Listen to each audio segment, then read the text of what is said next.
नमस्कार प्यारे विद्यार्थियों, स्वागत है आप सभी का प्रतिज्ञा क्लासेस के हमारे डिजिटल मंच पर।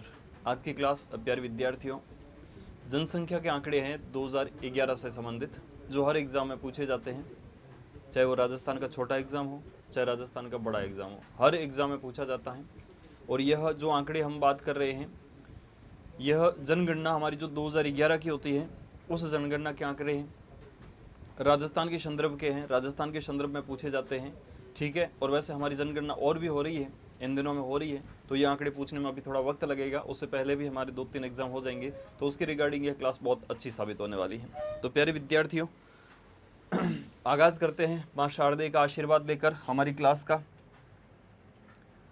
राजस्थान की जनगणना है, वह साक्षरता है, जनघनत्व है, लिंगानुपात है, सारी चीज़ें हम इस क्लास के माध्यम से देखने वाले हैं। 2011 के ये आंकड़े हैं। प्यारे विद्यार्थियों देखिएगा, हमारा चैनल है प्रतिज्ञा क्लासेस जोधपुर। ठीक है, बार बार कहने की आवश्यकता नहीं होती है, इस चैनल को सब्सक्राइब करना चाहिए आपको। अगर आपने नहीं किया है तो चैनल को ज़रूर सब्सक्राइब कर लेना।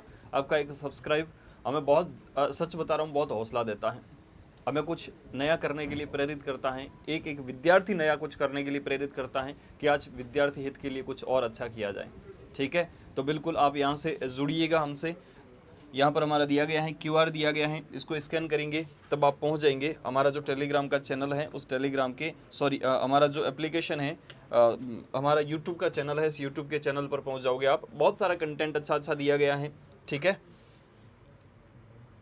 अब जो हम पढ़ रहे हैं है ना, जनसंख्या के आंकड़े 2011 की जनगणना के आंकड़े पढ़ रहे हैं। ये अगर आंकड़े आपको चाहिए, कंप्लीट PDF चाहिए, तो हमारा दिया गया है, यहाँ पर QR दिया गया है। इस QR के माध्यम से QR को स्कैन करोगे तो आप पहुँच जाओगे हमारे टेलीग्राम चैनल पर, और टेलीग्राम चैनल के माध्यम से वहाँ पर अपने को PDF मिल जाएगी। ओके, सबसे पहले बात करते हैं जनगणना है, इस जनगणना का इतिहास क्या है, हिस्ट्री क्या है इसकी, इसके संदर्भ में कुछ बातें करेंगे। ठीक है, लिखा गया है जनगणना का इतिहास। प्राचीन काल में अर्थशास्त्र लिखी गई थी, चाणक्य के द्वारा लिखी गई थी, मौर्य काल की है। वहां पर सबसे पहले क्या मिलता है, तो वहां सबसे पहले अपने को जनगणना का इतिहास मिलता है। ओके, जनगणना का इतिहास मिलता है। मध्यकाल में आईने अकबरी, जो अकबर के काल में लिखी गई थी, आईने अकबरी है ना, उसके राइटर हुआ करते थे अबुल फजल हुआ करते थे, अकबर के समय लिखी गई थी, उसमें भी जनगणना का उल्लेख दिया गया है। आधुनिक काल में यहाँ पर लिखा हुआ है 1872, अपने आप में इंपॉर्टेंट है। 1872 में एक जनसंख्या विभाग था लॉर्ड मेयो के पास में, उनके समय ना आधुनिक जनगणना हुई थी। बड़े विशेषतः अच्छे आंकड़े हैं, देखिएगा, यहाँ से अपने से पूछ सकता है सर्वप्रथम जनगणना है ना, सर्वप्रथम जनगणना जो होती है वो 1872 में होती है। आधुनिक युग की जनगणना होती है 1872 में।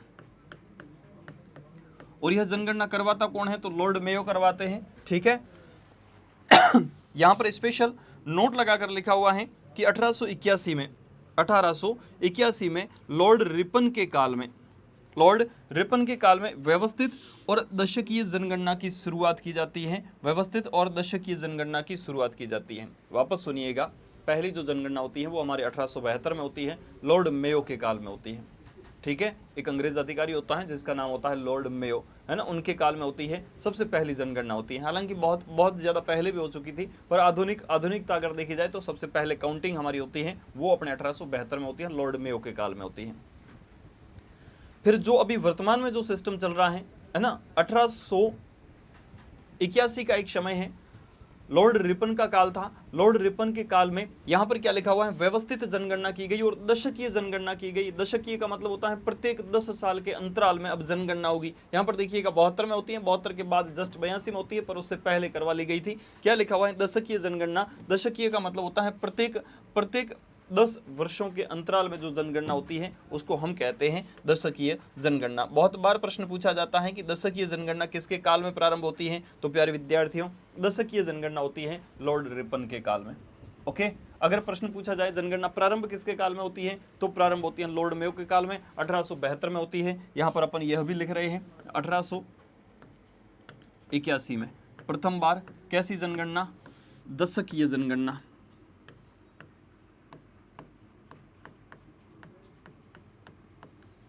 दशकीय जनगणना होती है। ठीक है, वापस देखिएगा आगे, जनगणना अपने आप में संघ सूची का विषय है, मतलब ऐसी सूची जिस पर केंद्र सरकार कुछ कानून कायदे वगैरह बना सकती है। तो जनगणना अपने आप में संघ सूची का विषय है। संविधान की यह 7वीं सूची में उल्लेखित है। 7वीं जो अनुसूची है हमारी संविधान की, उसमें यह शामिल है। 1948 में जनगणना अधिनियम पारित किया गया। जनगणना अधिनियम कब पारित किया गया? तो 1948 में किया गया। राष्ट्रीय जनसंख्या आयोग का गठन 1993 में किया गया। यहाँ पर यह चीजें पढ़ लेना है ना, पढ़ लेना, अभी तक पूछा नहीं गया है ये सारी चीजें, फिर भी अगर आप कोई बड़ा एग्जाम देते हो तो 100% उसमें पूछा जाएगा। जनगणना गृह विभाग या फिर गृह मंत्रालय के जनगणना विभाग द्वारा करवाई जाती है। जनगणना करवाता कौन है? तो यहाँ पर जनगणना करवाते हमारे कौन है? यहाँ पर जनगणना विभाग या फिर जो मंत्रालय होता है, इस मंत्रालय के अधीन जनगणना करवाई जाती है। ओके, यहाँ पर देखिएगा कुछ आंकड़े हैं। आंकड़े किसके हैं? तो यहाँ पर जनसंख्या 2011 के कुछ आंकड़े हैं, विशेषतः उसके संदर्भ में हम बात करने वाले हैं। क्रमानुसार अगर देखा जाए, क्रम के अनुसार, मतलब सबसे पहले लॉर्ड मेयो के काल में होती है, 1872 में होती है। 1872 को अगर एक मान लिया जाए, फिर 1872, 1881, 1891, 1901, 1911, 1921, 1931, ऐसे अगर क्रम से देखा जाए तो यह वर्तमान में जो अपनी 2011 की जो जनगणना है, यह 2011 की जनगणना जो हमारी रहती है, यह क्रम से 15 नंबर पर रहती है। कितने नंबर पर रहती है? तो 15वीं जनगणना है। अभी जैसे जनसंख्या के आंकड़े होते हैं, है ना, वो जनगणना के आंकड़े होंगे 16वीं जनगणना के। व्यवस्थित और दशकीय जनगणना, अगर दशकीय जनगणना को आधार मान लिया जाए, मतलब 1881 की लॉर्ड रिपन के समय की जो जनगणना अगर मान ली जाए, तो वो क्रम के हिसाब से 14 नंबर की होगी हमारी जनगणना। ठीक है, तो यहाँ पर 14 नंबर की जनगणना है। अगर देखा जाए स्वतंत्रता के बाद जनसंख्या कौन सी है, तो स्वतंत्रता के बाद हमारी जो जनसंख्या रहती है, क्रम से 7वें नंबर की है। सारे के सारे इंपॉर्टेंट फैक्ट है, 7वें नंबर की रहती है।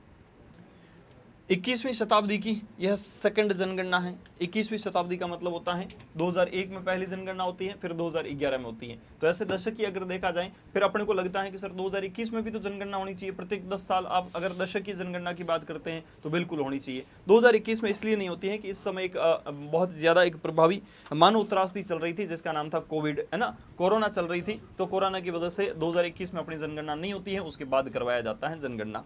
ठीक, वापस देखिएगा, 15वीं जनगणना का कुछ बजट है, 2200 करोड़ रुपए बजट रखा गया था यह जनगणना करवाने में। वर्तमान में जो अपनी जनगणना अभी इन दिनों में चल रही है, वो अपने आप में 16वीं जनगणना है, उसका भी आंकड़े अपने सामने आ जाएंगे, पर अभी थोड़ा टाइम लगेगा।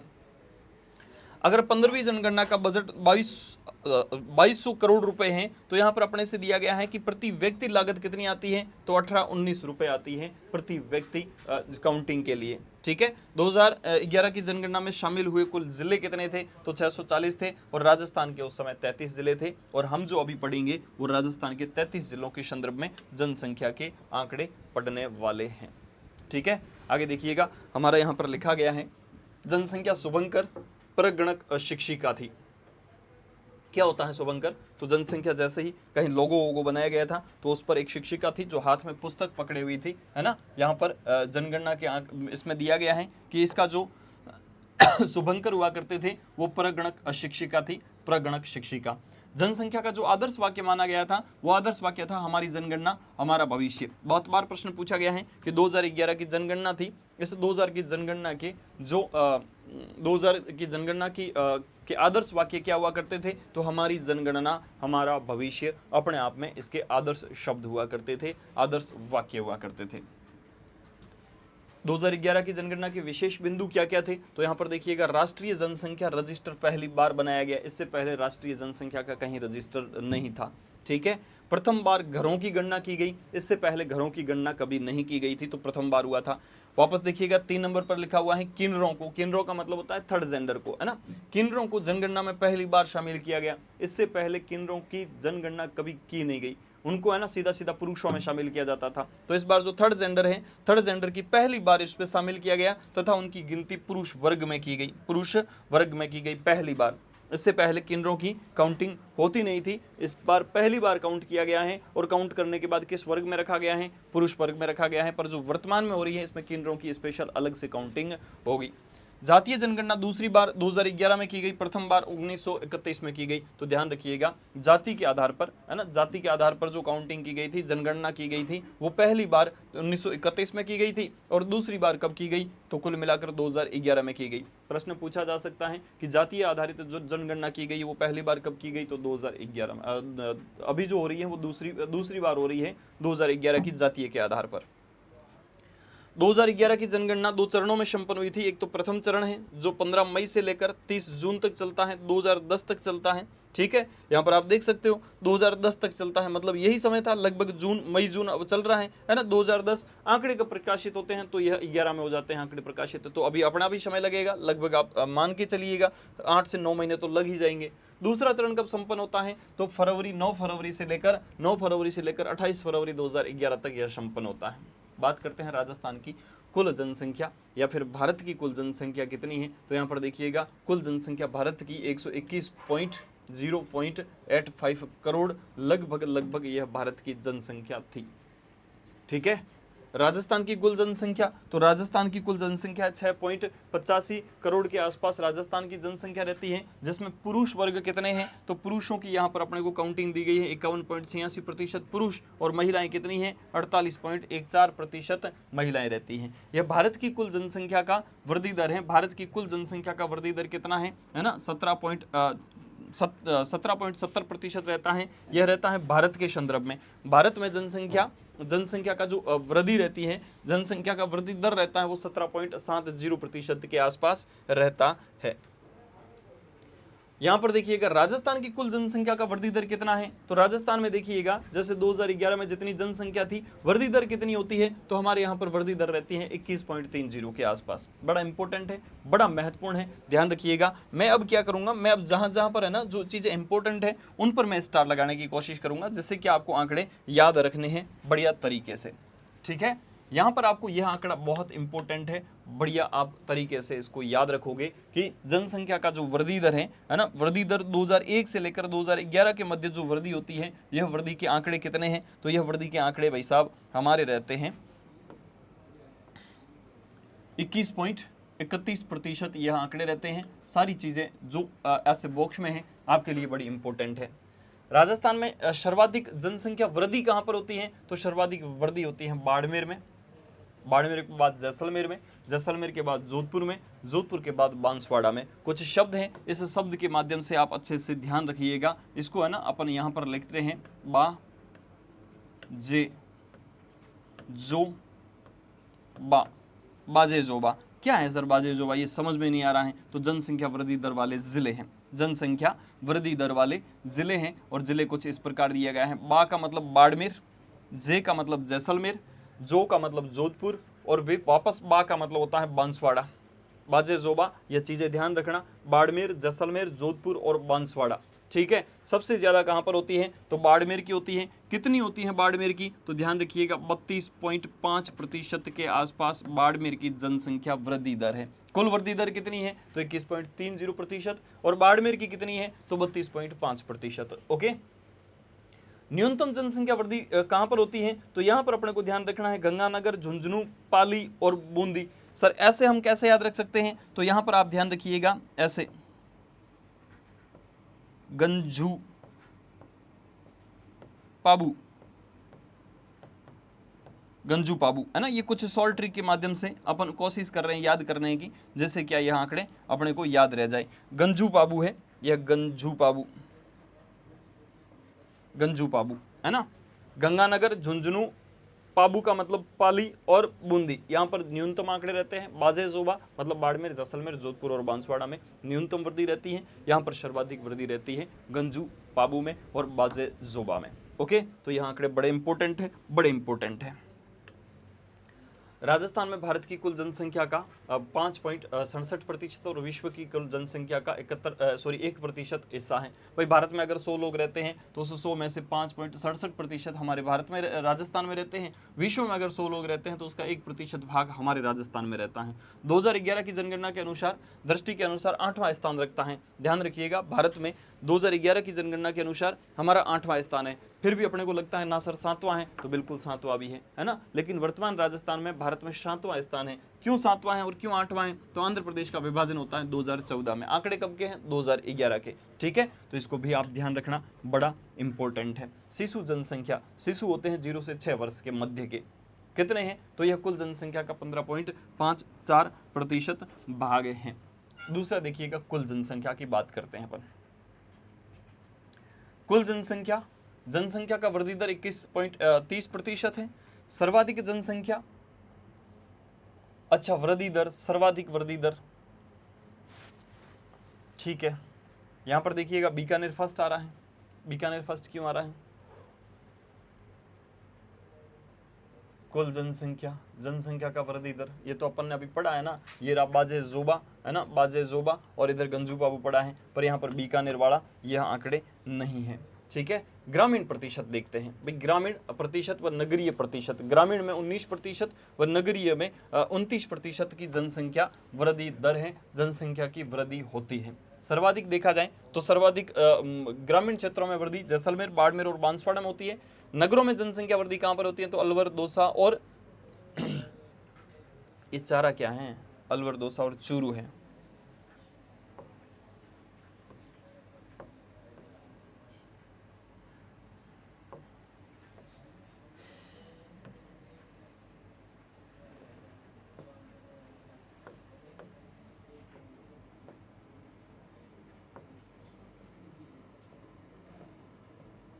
ठीक है, ये चूरू। ओके, न्यूनतम देखिएगा कोटा, न्यूनतम ग्रामीण वृद्धि दर अगर देखा जाए तो न्यूनतम कोटा में होती है, गंगानगर में होती है, झुंझुनू में होती है, डूंगरपुर, प्रतापगढ़ और हनुमानगढ़ में। यह आंकड़े आपको याद नहीं करने हैं, इतने पूछे नहीं गए हैं। आगे देखिएगा, राजस्थान में सर्वाधिक ऋणात्मक जनसंख्या वृद्धि दर वाला जनसंख्या होती है ना प्यारे विद्यार्थियों, जनसंख्या की प्रवृत्ति हमेशा और हमेशा धनात्मक रहती है। मतलब जनसंख्या हमेशा और हमेशा बढ़ती है, कभी कम नहीं होती है। जैसे सन 2001 में अगर किसी क्षेत्र में 50 लोग थे तो जाहिर सी बात है अगली जनसंख्या में उससे थोड़े बढ़ेंगे, उससे जनसंख्या थोड़े और बढ़ेंगे, उससे जनसंख्या में थोड़े और बढ़ेंगे, पर कम नहीं होते हैं। जनसंख्या की प्रवृत्ति कैसी होती है? तो धनात्मक प्रवृत्ति होती है, पॉजिटिव होते हैं। लेकिन एक ऐसा भी दौर आता है जब हमारी जो जनसंख्या थी इसकी जो प्रवृत्ति हुई थी वो ऋणात्मक हो गई थी। कब हुई थी, क्यों हुई थी, कैसे हुई थी, उसको समझने का प्रयास करेंगे। यहां पर देखिएगा, राजस्थान में सर्वाधिक ऋणात्मक जनसंख्या वृद्धि दर वाला दशक 1911 से 1921 के मध्य था। ऋणात्मक वृद्धि दर होती है, जैसे अपन ने पढ़ा था ना, अभी पढ़ा था 21.30% के आसपास वृद्धि होती है। लेकिन पहली बार ऐसी कंडीशन हुई थी जब ऋणात्मक वृद्धि होती है, ऋणात्मक का मतलब -6.29% के आसपास हमारे यहाँ पर लोगों की कमी हो गई थी। कारण भी था इसका।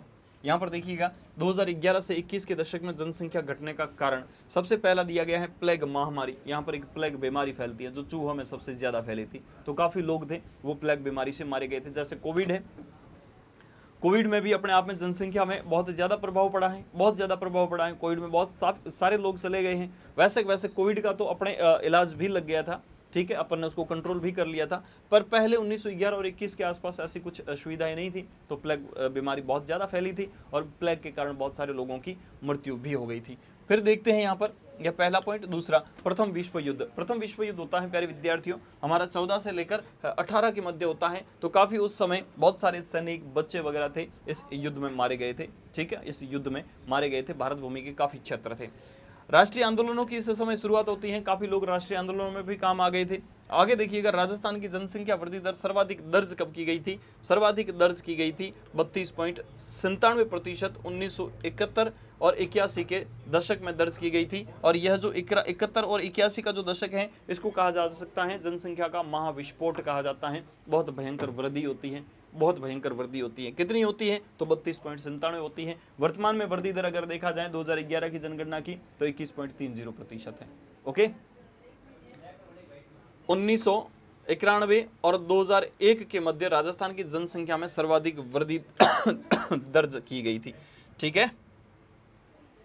यहां पर देखिएगा कुल जनसंख्या, अगर कुल जनसंख्या की बात करते हैं तो सर्वाधिक जनसंख्या जो रहती है वो सर्वाधिक जनसंख्या हमारे कहाँ रहती है? तो सर्वाधिक जयपुर में रहती है अपने। कितनी रहती है? तो 66.26% लोग रहते हैं। 66.26% यहां पर हमारे लोग निवासित हैं। ओके,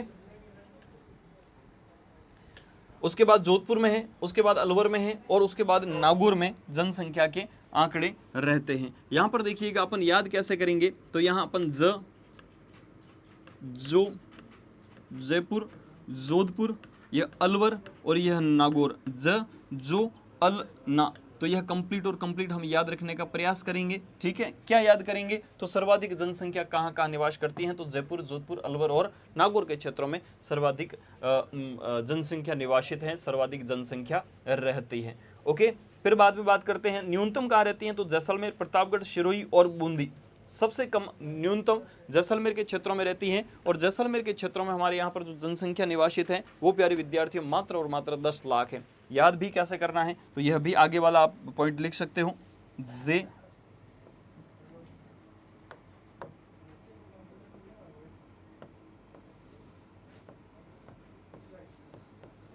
प्रताप, शिबू, इसके माध्यम से आप याद रख सकते हो, बहुत लंबे समय तक याद रख सकते हो। सर ऐसे ऐसे कैसे कैसे ट्रिकें हैं, देखिएगा प्यारे विद्यार्थियों, साम दाम दंड भेद अपनाकर अपने को सिर्फ और सिर्फ एग्जाम तक याद रखना है। मैं तो ये कहता हूँ आपको पीएचडी नहीं करनी है, आपको बुद्धिजीवी नहीं बनना है, बस अपने को एग्जाम तक कैसे याद रख सके और एग्जाम हमारा क्लियर कैसे हो सके, बस यही चीज़ दिमाग में रखनी है। ठीक है, तो यहाँ पर लिखा है मैंने जजोअलना मतलब जयपुर, जोधपुर, अलवर, नागौर, जय प्रताप, शिबू क्या है, तो जैसलमेर, प्रतापगढ़, सिरोही और बूंदी का क्षेत्र, यह सर्वाधिक जनसंख्या वाले हैं और यह न्यूनतम जनसंख्या वाले हैं। जनसंख्या वृद्धि वाले नहीं है, वृद्धि वाले तो अलग थे, बाजे जोबा, बाड़मेर, जैसलमेर, जोधपुर, बांसवाड़ा। न्यूनतम तो गंजू बाबू, गंगानगर, ठीक है, झुंझुनू, पाली और बूंदी का क्षेत्र, गंजू पाबू। यहाँ पर यह अलग है भाई, न्यूनतम जनसंख्या वाले हैं, जनसंख्या वृद्धि दर अलग है और जनसंख्या भी अलग है।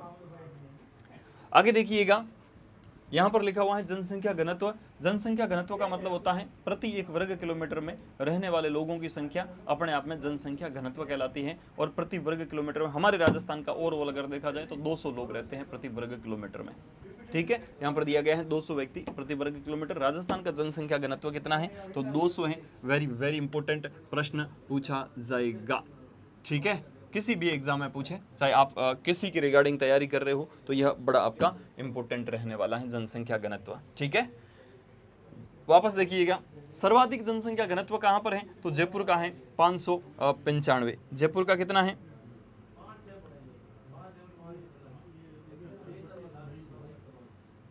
जयपुर का है सर्वाधिक जनसंख्या घनत्व 595 लोग रहते हैं। उसके बाद भरतपुर, दौसा और अलवर का है। सबसे कम है तो जैसलमेर, बीकानेर, बाड़मेर और चूरू। यहाँ पर अपने को सर्वाधिक वाले आंकड़े 2 याद रख लेना। सर्वाधिक कहाँ पर रहते हैं, तो जोधपुर में लोग रहते हैं, कितने प्रति वर्ग किलोमीटर में 595 रहते हैं। और जैसलमेर का ध्यान रखिएगा, जैसलमेर का कितना है, प्रति वर्ग किलोमीटर में 17 लोग रहते हैं। ध्यान रखिएगा, यह सेम का सेम अपना एक राज्य है जिसका नाम है अरुणाचल प्रदेश।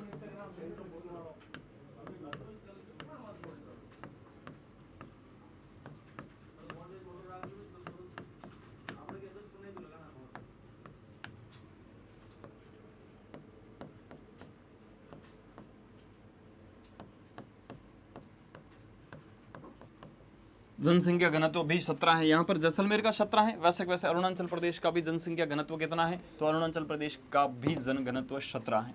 ओके, फिर देखिएगा बीकानेर, बाड़मेर, चूरू। यहाँ पर अपन याद रखने की सर आवश्यकता है क्या जनसंख्या घनत्व, तो जे भ दो ऐसा कुछ याद रखने की आवश्यकता नहीं है। सिर्फ अपने को ज्यादा जोधपुर में, उसके बाद अगर रखना चाहो तो भरतपुर का रख लेना, 2 याद रख लेना। ठीक है, इधर एक काफी है, 2 याद रख लेना। जयपुर, जयपुर के बाद भरतपुर, भरतपुर के बाद अपना दौसा रहता है, दौसा के बाद अलवर रहता है। ठीक है, इधर याद रखने की आवश्यकता नहीं है। एक बार प्रश्न पूछा गया था, कौन सा राज्य है जिसका जन घनत्व अरुणाचल प्रदेश के बराबर है, तो हमारा यहाँ पर रहता है जैसलमेर रहता है। जैसलमेर का 17 है और अरुणाचल प्रदेश का भी 17 है। ओके, 100 से कम जनसंख्या घनत्व वाले जिले कौन से हैं, तो 100 से कम रखने वाले यहाँ पर देखिएगा, एक या 100 से भी कम रखता है, बीकानेर 100 से कम रखता है, बाड़मेर भी 100 से कम रखता है। तो जैसलमेर, बीकानेर, बाड़मेर 100 लोगों से भी जनसंख्या कम रखता है। मरुस्थली जिला पश्चिमी राजस्थान में जनसंख्या घनत्व सबसे कम मिलता है। अगर कोई क्षेत्र पूछा जाए, अपने से पूछा जाता है कि सर्वाधिक जनसंख्या घनत्व, तो पूर्वी मैदानों का।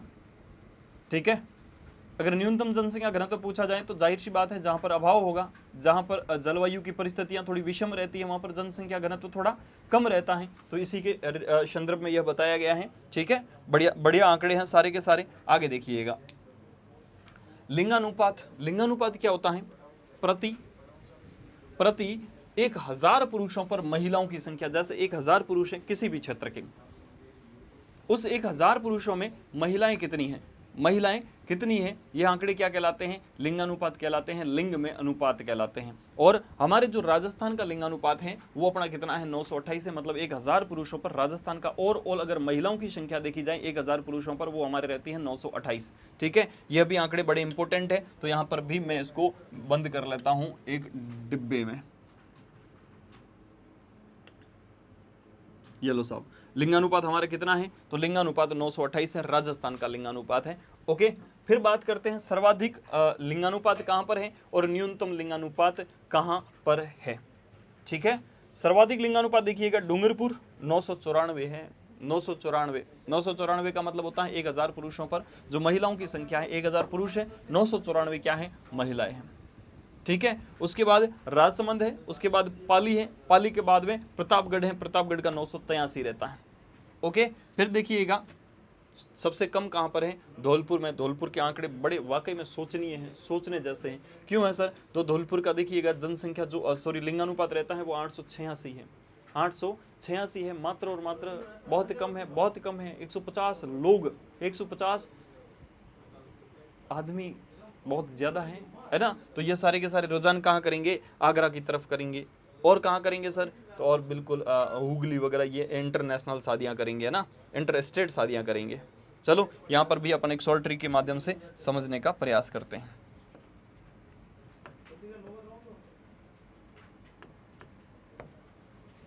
ओके ओके ओके, ऐसे नाराज ना हो प्यारे।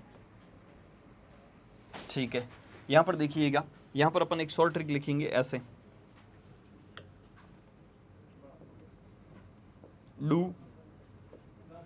रा पा प्रताप। कितनी सुंदर राइटिंग है ना, डूरापा प्रताप। और इसको कर लेंगे बंद, ये लो बंद कर लिया। डूंगरपुर, राजसमंद, पाली, प्रतापगढ़, डूरापा प्रताप। प्रश्न पूछे जाते हैं इसलिए मैं लिख रहा हूं। यहां पर देखिएगा, यहां पर अपन लिखेंगे धो जैसल, धो जैसल, करो भरतपुर। सर ये कैसे याद रहेंगे, 3 से 4 बार जब पढ़ोगे इजी से याद रह जाएंगे, इजी से याद रह जाएंगे। कोई इतना बड़ा प्रोसेस है ही नहीं भाई, है ना, कोई बड़ा प्रोसेस नहीं है, कोई बड़ा प्रोसेस नहीं है। डूंगरपुर, राजसमंद, पाली, प्रतापगढ़, सिर्फ और सिर्फ अपने को डूंगरपुर के आंकड़े ध्यान रखने हैं। डूंगरपुर का लिंगानुपात कितना रहता है, तो 994 रहता है। और सर किसके आंकड़े ध्यान रखने हैं, तो प्यारे विद्यार्थियों और आप आंकड़े ध्यान रख सकते हो धौलपुर के आंकड़े कितने हैं, तो 886 है। ठीक है, डूंगरपुर, राजसमंद, पाली और प्रतापगढ़, धौलपुर, जैसलमेर, करौली और भरतपुर का क्षेत्र। यहाँ पर देखिएगा राज्य में लिंगानुपात, ग्रामीण लिंगानुपात, इतने टाइम तक शहरी लिंगानुपात था। शहरी लिंगानुपात हमारा हुआ करता था 228 लोग रहते थे पूरे राजस्थान के संदर्भ में। ग्रामीण लिंगानुपात है, ये ग्रामीण लिंगानुपात कितना है, तो ग्रामीण क्षेत्रों का लिंगानुपात रहता है 933। कुल मिलाकर यहाँ पर भी स्थिति थोड़ी ठीक है, पर ग्रामीण क्षेत्रों में देखिएगा सर्वाधिक कहाँ पर है, पाली में। वेरी वेरी इंपॉर्टेंट है, आंकड़े बहुत बार, एक बार नहीं बहुत बार पूछे गए हैं कि ऐसा कौन सा क्षेत्र है जिसके ना लिंगानुपात 1000 प्लस है, तो पाली ग्रामीण का है, पाली जिले का नहीं है, पाली जिले का नहीं है। पाली जिले का कितना है, तो डूरापा प्रताप, डूंगरपुर, राजसमंद, पाली और प्रतापगढ़, यह तो रहता है, बिल्कुल रहता है। पर यहाँ पर पाली ग्रामीण का दिया गया है, ग्रामीण पाली का 1003 है, मतलब 1000 पुरुषों पर महिलाओं की संख्या कितनी है, 3 ऊपर है। ठीक है, सॉरी, महिलाएं 1000 है, 3 महिला थोड़ी ज्यादा है ना, 3 महिला ज्यादा है, पुरुष कम है भाई साहब। 1000 पुरुष है, 1000 पुरुषों पर महिलाओं की संख्या 1003 है। ठीक है, राजसमंद है, डूंगरपुर है, पाली के आंकड़े ध्यान रखना। न्यूनतम ग्रामीण क्षेत्रों में धौलपुर, करौली और जैसलमेर में पाए जाते हैं। शहरी लिंगानुपात कितना है, तो शहरी लिंगानुपात हमारा रहता है 914 रहता है, शहरी लिंगानुपात, शहरों का लिंगानुपात। सर्वाधिक टोंक में, बांसवाड़ा और प्रतापगढ़ में। मैं इंपोर्टेंट नहीं कर रहा हूं क्योंकि कभी पूछा नहीं गया, जो इंपोर्टेंट किया है वो मैंने बिल्कुल यहाँ पर बंद कर लिया है। न्यूनतम कहां पर है, तो जैसलमेर, धौलपुर और अलवर में रहता है। ठीक है, न्यूनतम लिंगानुपात। ओके, आगे देखिएगा, न्यूनतम और अधिक लिंगानुपात के पीछे कारण क्या हो सकते हैं। अगर किसी क्षेत्र का लिंगानुपात कम है, जैसे थोड़ा सा अपने को यूँ सोचने की आवश्यकता है कि डूंगरपुर का लिंगानुपात है वो अपने आप में ज़्यादा है, लगभग 993 के आसपास है। धौलपुर का 846 है। तो उसका कारण क्या है? न्यूनतम और अधिक लिंगानुपात होने का कारण एक तो होती है प्रति व्यक्ति कम आय, प्रति व्यक्ति कम आय। अगर कोई इंसान अगर पैसे कम कमाता है तो जाहिर सी बात है यह भी प्रभाव पड़ेगा। तकनीकी पर भरोसा नहीं है, टेक्नोलॉजी पर भरोसा नहीं है, ठीक है। जैसे परिवार नियोजन का एक अपने आप में कॉन्सेप्ट होता है, इस कॉन्सेप्ट पर लोग इतना विश्वास नहीं कर पाते हैं, ठीक है। कम साक्षरता दर, बिल्कुल लोग एजुकेटेड नहीं होते हैं। जब एजुकेटेड नहीं होते हैं, अनपढ़ ज़्यादा होते हैं तो वो बच्चे ज़्यादा पैदा करते हैं, है ना। संयुक्त परिवार के कारण भी अपने आप में यह जनसंख्या ज़्यादा रहती है। दहेज प्रथा भी अपने आप में यह लिंगानुपात का बड़ा कारण बनता है। न्यूनतम देखिएगा, न्यूनतम होने का कारण क्या है? उच्च साक्षरता दर, एकल परिवार, ठीक है। हाँ, लिंगानुपात अगर उच्च साक्षरता दर है, अगर कोई पढ़े हुए लोग हैं तो वो कहेंगे भाई अपने इतने बच्चे नहीं चाहिए। एकल परिवार, अधिक आय अगर होती है, तकनीकी जानकारी होती है, दहेज प्रथा का प्रचलन, ये सारे के सारे न्यूनतम हमें जनसंख्या के आंकड़े बताते हैं। शिशु लिंगानुपात देखिएगा, शिशु लिंगानुपात हमारे रहता है 888। कितना रहता है? शिशु लिंगानुपात हमारे कितना रहता है? तो 888 रहता है शिशु लिंगानुपात। सर्वाधिक कहाँ पर है? बांसवाड़ा में है 934, क्योंकि यह आदिवासी क्षेत्र है। यहाँ पर अपन ने लिंगानुपात भी ज़्यादा देखा था और शिशु लिंगानुपात भी हम ज़्यादा देख रहे हैं।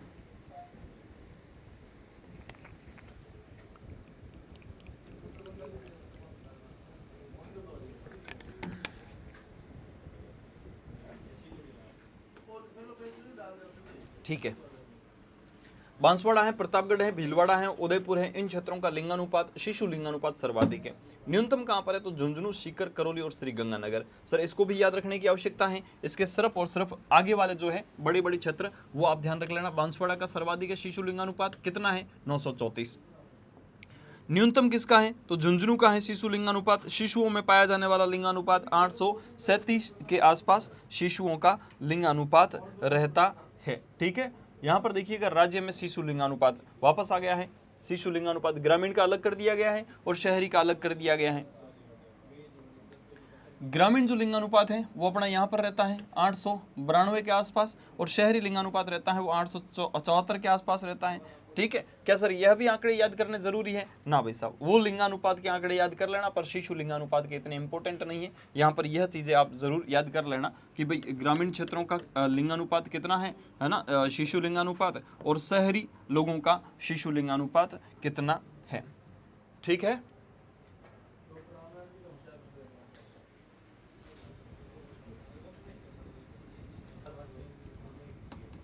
ओके,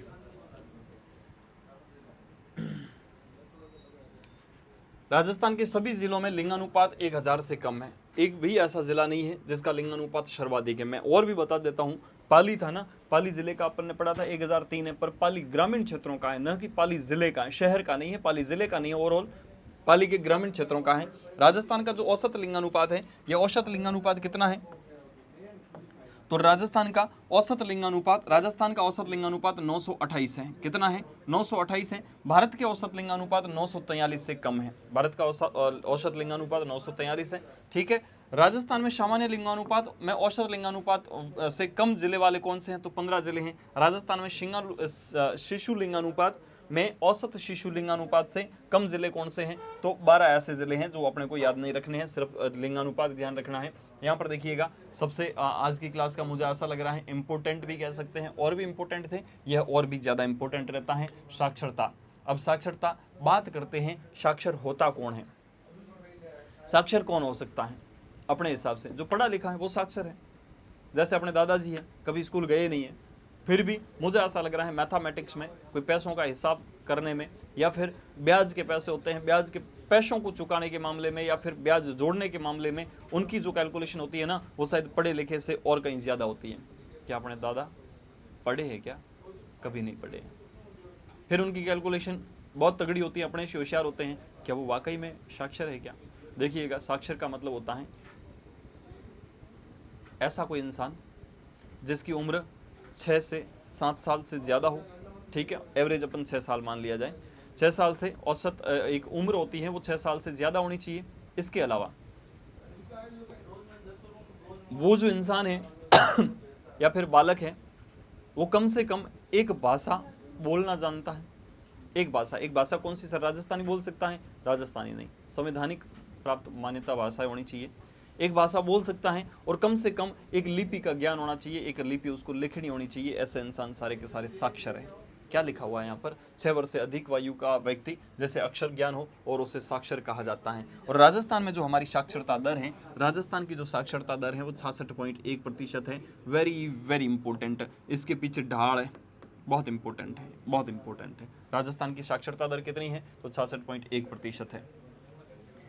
यहाँ पर देखिएगा सर्वाधिक साक्षर लोग कहाँ रहते हैं? तो सर्वाधिक रहते हैं कोटा में, वेरी वेरी इंपॉर्टेंट। उसके बाद रहते हैं जयपुर में, जयपुर में रहते हैं। उसके बाद झुंझुनू में रहते हैं। उसके बाद सीकर में रहते हैं। सर्वाधिक साक्षरता दर कहाँ पर है? तो कोटा में है, उसके बाद झुंझुनू में है, जयपुर में है, सीकर में है।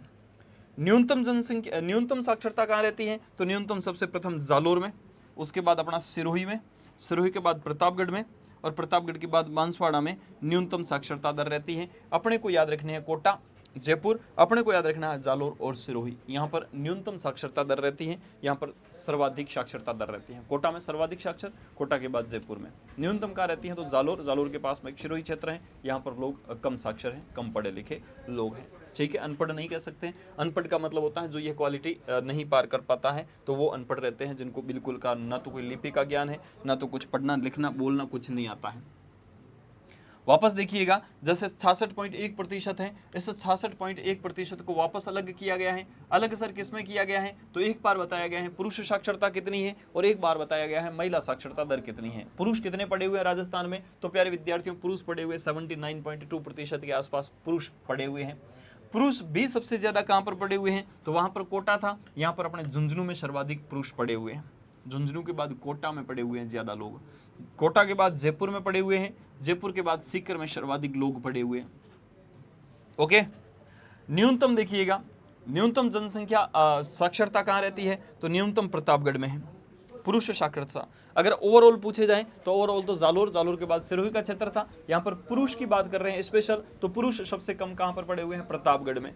ठीक है, प्रतापगढ़ के बाद बांसवाड़ा, बांसवाड़ा के बाद सिरोही, और सिरोही के बाद में जालोर का जो क्षेत्र रहता है, यहाँ पर पुरुष साक्षरता कम है। ओवरऑल अलग था, पुरुष अलग हैं, महिलाओं की साक्षरता दर अलग है। ठीक है, आगे देखिएगा महिला साक्षरता दर, यह भी आंकड़े अपने आप में बड़े इंपॉर्टेंट है। देखिएगा वापस, महिला साक्षरता दर हमारी कितनी है? तो 51.1% महिला साक्षरता दर रहती है। महिलाओं की बात करते हैं, सर्वाधिक पढ़ी लिखी महिलाएं कहां पर हैं? तो कोटा में सर्वाधिक पढ़ी लिखी है, उसके बाद जयपुर में पढ़ी लिखी महिलाएं हैं, झुंझुनू में पढ़ी लिखी महिलाएं हैं, श्री गंगानगर में पढ़ी लिखी महिलाएं हैं। न्यूनतम की बात करते हैं, कम पढ़ी लिखी महिलाएं कहाँ हैं? जालोर में। कम पढ़ी लिखी महिलाएं और कहाँ पर है? तो सिरोही में। 4 नंबर पर जैसलमेर और बाड़मेर में रहती हैं महिलाओं की संख्या 40.6%। यहाँ पर महिलाएं बहुत कम पढ़ी लिखी मिलती हैं। सर्वाधिक महिलाएं कहाँ पर? तो जाहिर सी बात है कोटा कोटा के बाद झुंझुनू, फिर जयपुर, झुंझुनू और श्री गंगानगर में महिलाओं की स्थिति रहती है। वापस यहाँ पर अलग किया गया है ग्रामीण और शहरी साक्षरता। ग्रामीण साक्षरता दर है वो 61.4% है। शहरी जो साक्षरता है वो हमारी 79.7% के आसपास रहती है। सर्वाधिक ग्रामीणों में कौन पढ़े हुए हैं? तो झुंझुनू के गांव वाले लोग सबसे ज्यादा पढ़े हुए हैं, सबसे ज्यादा साक्षर हैं। और उसके बाद न्यूनतम अगर देखा जाए तो ग्रामीण क्षेत्रों में सबसे कम पढ़े लिखे लोग हैं वो सिरोही के हैं। ओके, शहरी क्षेत्रों में अगर देखा जाए तो सर्वाधिक पढ़े लिखे शहरी क्षेत्रों के लोग उदयपुर में रहते हैं। उदयपुर में सर्वाधिक शहरी पढ़े लिखे हैं, न्यूनतम रहते हैं अपने जालोर में। जालोर में बहुत कम पढ़े लिखे लोग रहते हैं। ओके, ग्रामीण महिला और पुरुष साक्षरता, ये तो अभी अपन ने पढ़ा है ना, अभी पढ़ा है, जस्ट अभी हमने पढ़ा है। यहाँ पर देखिएगा नगरी महिलाएं और पुरुष साक्षरता। पुरुष नगरी, अच्छा नगर का दिया गया है ना, तो सेम का सेम है। यहाँ पर इतने आंकड़े इतने नहीं पूछे जा सकते, सिर्फ अपने साक्षरता दर याद कर लेना है ना। ये आंकड़े देखिएगा, मैंने खुद ने, आप खुद देख लीजिएगा, यहाँ पर मैंने कोई ऐसी चीज़ नहीं लिखवाई है ना, कोई ऐसा मार्क भी नहीं किया है, तो यह इतना नहीं पूछा जाता है, तो आप बिल्कुल घबराने की कतई आवश्यकता नहीं है। वापस देखिएगा, पुरुष साक्षरता रहती है वो हमारी 87.9% रहती है। सर्वाधिक पुरुष कहाँ पर पढ़े लिखे हैं? तो उदयपुर में। न्यूनतम कहाँ पर पढ़े लिखे हैं? तो धौलपुर में। महिलाएं सर्वाधिक कहाँ पर पढ़ी हुई हैं? उदयपुर में। और महिलाएं कम कहाँ पर पढ़ी हुई है? तो जालोर में पढ़ी हुई है। ओके, बाड़मेर और चूरू में साक्षरता दर में कमी आई है। बिल्कुल कमी आई है, मानना पड़ेगा। शेष सभी जिलों में साक्षरता दर में वृद्धि हुई है। इसको थोड़ा सा आप क्या करोगे, थोड़ा सा इसको स्टार लगाने के प्रयास करोगे, है ना। कौन कौन से जिले हैं, कौन कौन से जिले हैं जहां पर क्या हो रही है, साक्षरता दर में, जहां पर साक्षरता दर में कमी आई है। तो दो ऐसे जिले हैं, एक है अपना बाड़मेर, है ना। उम्मीद कर रहा हूं कि इस बार जो आंकड़े आएंगे बाड़मेर सबसे सर्वोपरि होगा, साक्षरता दर अपने आप में बढ़ेगी, ठीक है। बाड़मेर और चूरू के क्षेत्र हैं, यहाँ पर साक्षरता दर में कमी आई है। बाकी सभी शेष जिले हैं वहां पर साक्षरता दर बढ़ी है। मतलब कुल मिलाकर धनात्मक वृद्धि जनसंख्या का अपने आप में प्रवृत्ति रहती है। तो जनसंख्या की ऋणात्मक साक्षरता दर में जो प्रवृत्ति हुई है वो कहां पर हुई है, बाड़मेर और चूरू, दो ही ऐसे क्षेत्र हैं जहां पर साक्षरता दर गिरी है, बाकी सारे के सारे बढ़ने का कार्य किया है। राजस्थान में पुरुष और महिला साक्षरता दर के बीच अंतर सर्वाधिक है, बहुत ज्यादा है भाई साहब, है ना। राजस्थान में औसत साक्षरता 66.1% से कम साक्षर वाले जिले कितने हैं। मतलब राजस्थान के ऐसे भी जिले हैं जिनका साक्षरता दर अपनी कुल है ना 66.1%, उससे भी कम वाले जिले कितने हैं, तो उससे भी कम साक्षरता दर वाले जिले हैं हमारे पास में 19 जिले। कितने जिले हैं, 19 जिले हैं, ठीक है। अगला देखिएगा, ग्रामीण और शहरी जनसंख्या। ग्रामीण जनसंख्या ओवरऑल कितनी रहती है, तो ग्रामीणों में, ग्रामीण क्षेत्रों में हमारी जनसंख्या रहती है, जैसे कुल जनसंख्या है ना, कुल जनसंख्या का 75.1% ग्रामीण क्षेत्रों में निवासित है, बाकी 24.9% है वो शहरों में रहता है। तो कुल मिलाकर भारत के अलावा राजस्थान भी कह सकते हैं, भारत अपन कहते हैं ना, भारत की आत्मा गाँवों में बसती है, तो गाँव में बहुत ज़्यादा लोग रहते हैं। सर्वाधिक ग्रामीण जनसंख्या कहाँ पर है, तो जयपुर, अलवर, नागौर और उदयपुर में ग्रामीण जनसंख्या सर्वाधिक रहती है। न्यूनतम ग्रामीण कहां पर रहते हैं, तो जैसलमेर अपने आप में 17 क्या है जन घनत्व रखता है, तो न्यूनतम ही होगा, नो डाउट। कोटा है, प्रतापगढ़ है और सिरोही का क्षेत्र है, ठीक है। आगे देखिएगा, शहरी जनसंख्या 24.9 करोड़ है, 9% है। सबसे ज्यादा शहरी लोग कहाँ रहते हैं, तो जयपुर में रहते हैं, जोधपुर में रहते हैं, कोटा में रहते हैं और अजमेर में रहते हैं, ठीक है।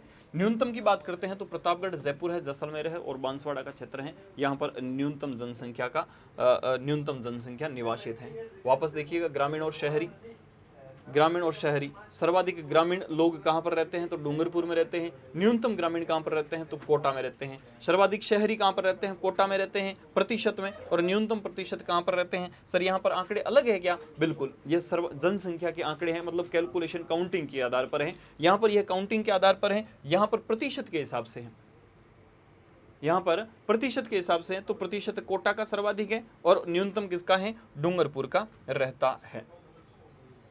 वापस देखिएगा, हम कुल मिलाकर साक्षरता, लिंगानुपात यह पढ़ते पढ़ते 7वें पॉइंट पर आ गए हैं। 7वां पॉइंट हमारा यह है कि राजस्थान में अनुसूचित जाति और राजस्थान में अनुसूचित जनजाति की पोजीशन क्या है।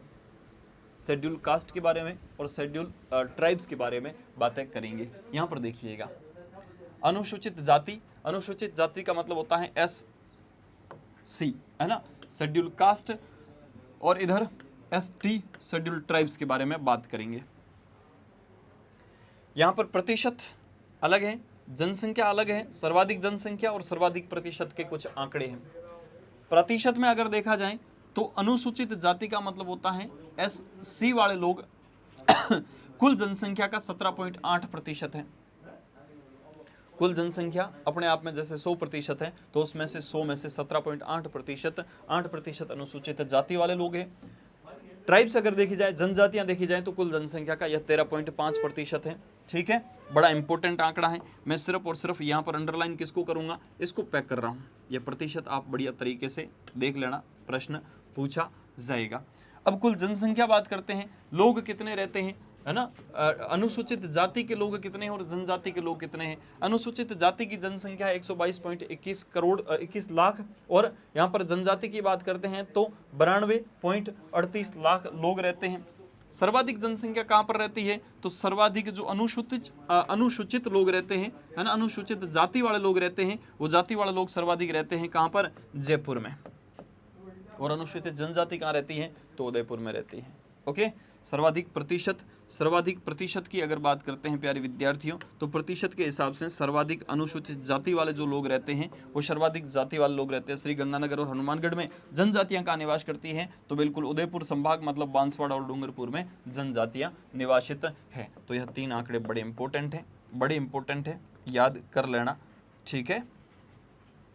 अनुसूचित जाति सबसे कम अगर संख्या में पूछी जाए तो डूंगरपुर है, सबसे कम प्रतिशत में पूछा जाए तो डूंगरपुर में है। लिंगानुपात कितना है तो 923 लिंगानुपात रहता है। अनुसूचित जनजाति सबसे कम जनजाति कहाँ पर है, बीकानेर में जनजातियां रहती नहीं है, बिल्कुल नहीं रहती हैं। सबसे कम प्रतिशत के हिसाब से तो नागौर और बीकानेर में प्रतिशत के हिसाब से लिंगानुपात 928 इनका लिंगानुपात रहता है। यहाँ पर देखिएगा 8वां पॉइंट और हमारी जनसंख्या के मामले में अंतिम पॉइंट है। अंतिम पॉइंट ये है कि राजस्थान के विभिन्न धर्मों की जनसंख्या। भाई धर्म है, धर्म के आधार पर हमारे यहाँ पर क्या क्या जनसंख्या रहती है तो हिंदू, मुस्लिम, सिख, जैन, ईसाई और बौद्धिज्म लोग रहते हैं। हिंदू कितने हैं, मुस्लिम कितने हैं, सिख कितने हैं, जैन कितने हैं, ईसाई कितने हैं और बौद्ध कितने हैं। हिंदू हमारे यहाँ पर अगर 100% लोग रहते हैं तो 100 में से 88.49% के आसपास हिंदू लोग रहते हैं, मतलब लगभग अपने हिंदू ही है। 90% के आसपास हिंदू रहते हैं। फिक्स आंकड़े कितने हैं तो 88.49%। सर्वाधिक हिंदू कहाँ पर रहते हैं तो सर्वाधिक रहते हैं जयपुर में। सर्वाधिक प्रतिशत कहाँ पर रहते हैं तो दौसा में रहता है। फिर बात करते हैं मुस्लिम, सर्वाधिक मुस्लिम कितने प्रतिशत हैं तो अगर 100 लोग रहते हैं 100 में से 9.7% मुस्लिम लोग रहते हैं। राजस्थान के संदर्भ में बात करते हैं। सर्वाधिक मुस्लिम कहाँ पर हैं जयपुर में। सर्वाधिक हिंदू कहाँ पर हैं जयपुर में। सर्वाधिक प्रतिशत देखा जाए तो प्रतिशत का मतलब होता है ना, जैसे 100 जनसंख्या किसी क्षेत्र की जनसंख्या को 100% मान लिया जाए, उस 100 में से सबसे ज्यादा प्रतिशत मुसलमानों का जैसलमेर में है। सिख धर्म के लोग मात्र और मात्र 1 पॉइंट कितने हैं 27% हैं। सर्वाधिक सिख धर्म के लोग कहाँ रहते हैं श्री गंगानगर में रहते हैं। सर्वाधिक प्रतिशत भी कहाँ पर है तो श्री गंगानगर में है। जैनिज्म लोग कहाँ रहते हैं तो जैन मात्र और मात्र कितने हैं 0.91% के आसपास रहते हैं। सर्वाधिक जैन जयपुर में रहते हैं। सर्वाधिक प्रतिशत उदयपुर में रहता है। सर्वाधिक प्रतिशत कहाँ रहता है उदयपुर में रहता है। बात करते हैं ईसाई। ईसाई कितने हैं तो 0.14% के आसपास ईसाई है। सर्वाधिक ईसाइयों की जनसंख्या बांसवाड़ा में है, ठीक है। और सर्वाधिक प्रतिशत के हिसाब से भी ईसाई कहाँ रहते हैं बांसवाड़ा में रहते हैं। बौद्धिज्म लोग कहाँ रहते हैं तो बौद्धिज्म 0.2% के आसपास जनसंख्या है। सर्वाधिक रहते हैं जनसंख्या के हिसाब से अलवर से, और प्रतिशत के हिसाब से देखा जाए तो अलवर में सर्वाधिक रहते हैं। राजस्थान राज्य की जनसंख्या नीति 20 जनवरी 2000 को जारी की गई। तो प्यारे विद्यार्थियों, ये थे हमारे जनसंख्या के आंकड़े। बड़े इंपॉर्टेंट है, बहुत बार पूछे जाने वाले आंकड़े हैं, बहुत बार पूछे जाने वाले आंकड़े हैं, ठीक है। ऐसे नहीं है कि जनसंख्या किसी एक विशेष एग्जाम के संदर्भ में पूछी जाती है ना, जनसंख्या को हर एग्जाम में पूछा जाता है। अपने दिमाग में लगता है कि सर ये तो जनसंख्या के आंकड़े कितने टाइम तक चलेंगे, अभी तो जनसंख्या हो रही है, वापस हो रही है, तो बिल्कुल हो रही है। ये कम से कम मैं ये कह सकता हूँ आपके 3 से 4 एग्जाम के लिए ये बड़ी इंपॉर्टेंट है। उनको आने में अभी तक 1 साल लगेगा, टाइम लगेगा, 8 से 9 महीने लग सकते हैं, 1 साल अपन मान के चलते हैं। उसके बाद आंकड़े आएंगे, आंकड़े आने के बाद अपने से पूछा जाएगा, ठीक है। तो अभी जितने भी अपने एग्ज़ाम हैं तो इस एग्ज़ाम के रिगार्डिंग आप यह तैयार कर लो, ठीक है। उम्मीद ऐसी है कि इसको 3 से 4 बार जब पढ़ोगे, ये पीपीटी है बिल्कुल, इसका जो पीडीएफ का है ना, पीडीएफ का फॉर्मेट है वो अपने टेलीग्राम पर मिल जाएगा, मैं हाथों हाथ ही दे दूंगा, ठीक है। तो आप बिल्कुल इस क्लास का अच्छे से एंजॉय करिएगा, मस्त। कम से कम 3 से 4 बार इस क्लास को देखोगे तो हर चीज़ आपको याद रह जाएगी, ऐसी मैं उम्मीद करता हूँ, ठीक है। तो प्यारे विद्यार्थियों, बहुत बहुत शुक्रिया। मिलते हैं हम अगली किसी क्लास में, ठीक है। एक अलग अलग कंटेंट के साथ में मिलते हैं।